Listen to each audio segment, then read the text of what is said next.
প্রিয় সপ্তম শ্রেণীর শিক্ষার্থীরা, আমার শুভেচ্ছা নিও।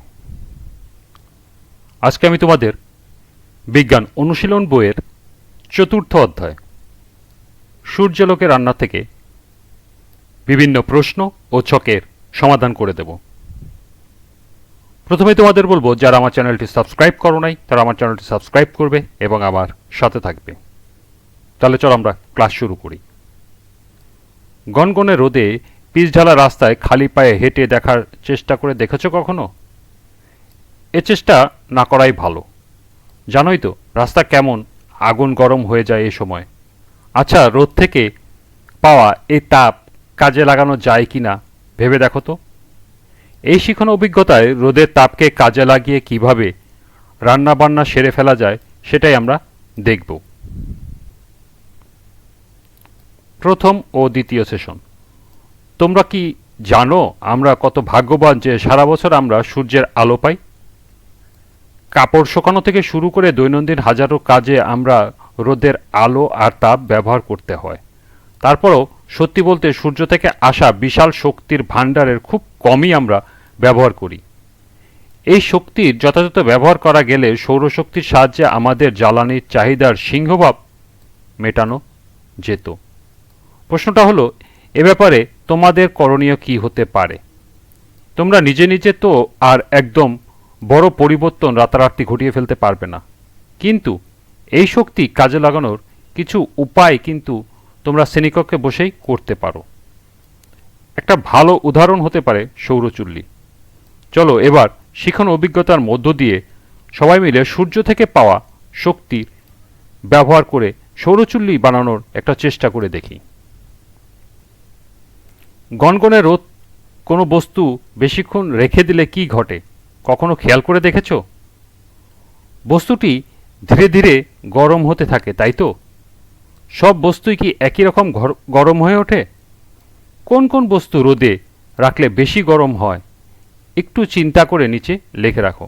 অর্থাৎ তোমাকে এখানে একটা প্রশ্ন দেওয়া হয়েছে, এই প্রশ্নটার সমাধানটা এখানে লিখতে হবে। তো চলো এখন আমরা এই প্রশ্নের সমাধানটি দেখে নিই।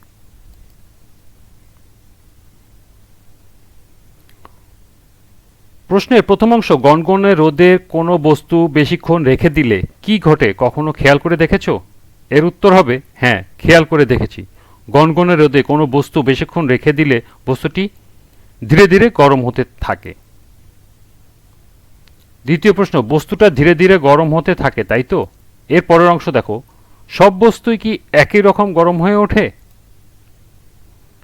না, সব বস্তু একই রকম গরম হয়ে ওঠে না। আমরা জানি তাপ এক ধরনের শক্তি। তাপ শক্তিটা এসেছে পদার্থের অণু পরমাণু সম্মিলিত গতিশক্তি কিংবা কম্পন শক্তি থেকে। অণুগুলোর গতি বা কম্পন যত বেশি হবে বস্তুটির তাপমাত্রা তত বেশি হবে, অর্থাৎ বস্তুভেদে গরমের তারতম্য দেখা দেবে। এরপরে দেখো, কোন কোন বস্তু রোদে রেখে দিলে বেশি গরম হয় একটু চিন্তা করে নিচে লিখে রাখো। এর উত্তর হবে, যেসব বস্তু রোদে রাখলে বেশি গরম হয় তা হলো লোহা দিয়ে তৈরি বস্তু, অর্থাৎ লোহাজাত যেসব বস্তু আছে সেগুলো, স্টিল দিয়ে তৈরি বস্তু, অ্যালুমিনিয়াম দিয়ে তৈরি বস্তু, তামা দিয়ে তৈরি বস্তু ইত্যাদি। তাহলে এই ছিল এই প্রশ্নের সমাধান। উপরের জিনিসগুলোর মধ্যে কোন মিল খুঁজে পাচ্ছ? বস্তুগুলো কি দিয়ে তৈরি, কোন রঙের ইত্যাদি দিকগুলো খেয়াল করে দেখো। অর্থাৎ এখানে তোমাদের একটা প্রশ্ন দেওয়া আছে। চলো এই প্রশ্নটার সমাধান আমরা দেখে নিই। এটার উত্তর হবে হ্যাঁ, উপরের জিনিসগুলোর মধ্যে মিল খুঁজে পাচ্ছি। বস্তুগুলোর পদার্থ দিয়ে তৈরি। এসব বস্তুগুলো তাপ সুপরিবাহী, আঘাত করলে ঝনঝন শব্দ করে, আলোতে চকচক করে, পিটিয়ে সরু পাতে পরিণত করা যায় ইত্যাদি। এসব বস্তু রং উজ্জ্বল বর্ণের হয়। তাহলে এই হলো এই প্রশ্নের সমাধান। এরপর দেখো, আরো ভালো করে বোঝার জন্য একটি পর্যবেক্ষণ করা যাক। চলো, থার্মোমিটার দিয়ে 5টি পৃথক বস্তু, লোহার বস্তু, কাচের বস্তু, পানি, সাদা কাপড় ও রঙিন কাপড় তাপমাত্রা পরিমাপ করো এবং নিচের ছকে লিখে রাখো।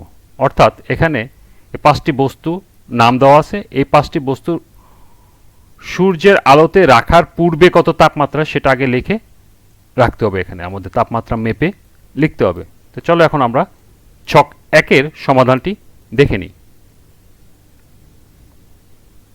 লোহার বস্তু সূর্যের আলোতে রাখার পূর্বের তাপমাত্রা 26 ডিগ্রি সেলসিয়াস, কাচের বস্তু 27 ডিগ্রি সেলসিয়াস, পানি 25 ডিগ্রি সেলসিয়াস, সাদা কাপড় 25 ডিগ্রি সেলসিয়াস, রঙিন কাপড় 27 ডিগ্রি সেলসিয়াস।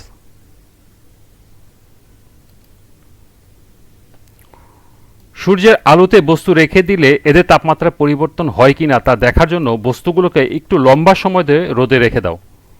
যেহেতু এই ধরনের পর্যবেক্ষণ সময় সাপেক্ষ, চাইলে এই পর্যবেক্ষণ সেশন শুরুর আগে বাসায় করে রাখতে পারো, অথবা আজকে বিদ্যালয়ে এসে সেশন শুরুর আগে বস্তুগুলোকে রোদে রেখে দিতে পারো, যাতে সেশন চলাকালে তাপমাত্রা নোট নেওয়া যায়।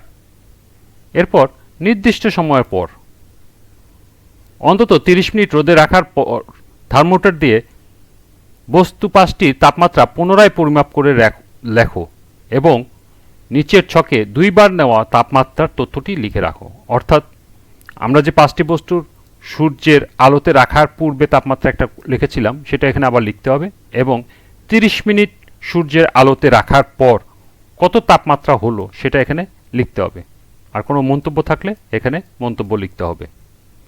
তো চলো এখন আমরা ছকটি সমাধান করি।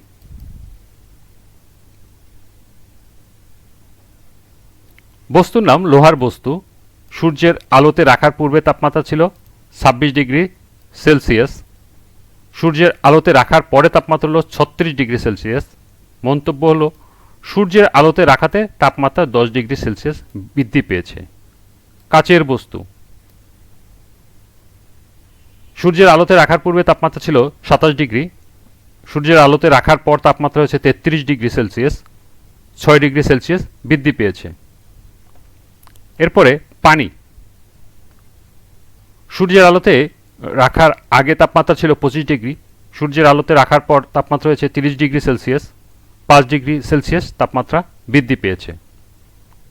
সাদা কাপড় সূর্যের আলোতে রাখার পূর্বে তাপমাত্রা ছিল 25 ডিগ্রি সেলসিয়াস, সূর্যের আলোতে রাখার পর তাপমাত্রা হয়েছে 29 ডিগ্রি সেলসিয়াস, সূর্যের আলোতে রাখাতে তাপমাত্রা 4 ডিগ্রি সেলসিয়াস বৃদ্ধি পেয়েছে। সর্বশেষ হলো রঙিন কাপড়, পূর্বে তাপমাত্রা ছিল 27 ডিগ্রি সেলসিয়াস, সূর্যের আলোতে রাখার পর তাপমাত্রা হয়েছে 35 ডিগ্রি সেলসিয়াস, সূর্যের আলোতে রাখাতে তাপমাত্রা 8 ডিগ্রি সেলসিয়াস বৃদ্ধি পেয়েছে।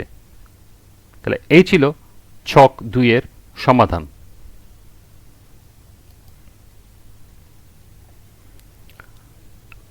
আগের আর পরে তাপমাত্রার কোনো পার্থক্য দেখতে পাচ্ছ?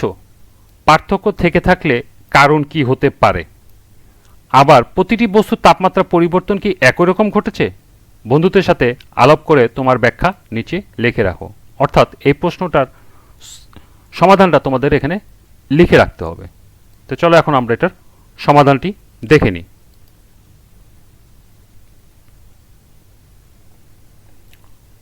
প্রশ্নের প্রথম অংশ হলো আগের আর পরের তাপমাত্রায় কোনো পার্থক্য দেখতে পাচ্ছ? হ্যাঁ, সূর্যের আলোতে রাখার আগে এবং পরের তাপমাত্রায় পার্থক্য দেখতে পাচ্ছি। দ্বিতীয় অংশ হলো পার্থক্য থেকে থাকলে কারণ কি হতে পারে? বিকিরণ পদ্ধতিতে সূর্য থেকে আসা তাপশক্তি শোষণ করে বস্তুগুলো অর্থাৎ লোহার বস্তু, কাচের বস্তু, পানি, সাদা কাপড় ও রঙিন কাপড়ের তাপমাত্রা বৃদ্ধি পেয়েছে। এরপরের অংশ হলো আবার প্রতিটি বস্তুর তাপমাত্রার পরিবর্তন কি একই রকম ঘটেছে? এর উত্তর হবে না, প্রতিটি বস্তুর তাপমাত্রার পরিবর্তন একই রকম ঘটেনি। কারণ আমরা জানি লোহার বস্তু তাপ সুপরিবাহী, এজন্য অধিক পরিমাণে তাপ শোষণ করে অন্য বস্তু থেকে বেশি উত্তপ্ত হয়েছে।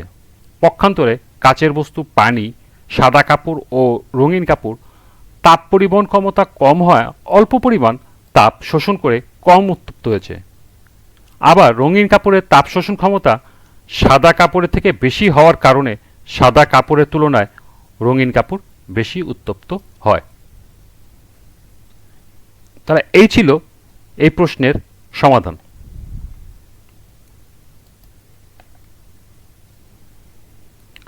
আজকের ক্লাসটি এ পর্যন্তই। আমরা পরবর্তী ক্লাসে তৃতীয় ও চতুর্থ সেশন থেকে বিভিন্ন প্রশ্ন ও ছকের সমাধান করে দেব। সবাইকে আবারও বলছি, যারা আমার চ্যানেলটি সাবস্ক্রাইব করো নাই তারা আমার চ্যানেলটি সাবস্ক্রাইব করবে এবং আমার সাথে থাকবে। সবাইকে আবারও শুভেচ্ছা জানিয়ে আজকের মতো এখানেই বিদায় নিচ্ছি। আল্লাহ হাফেজ।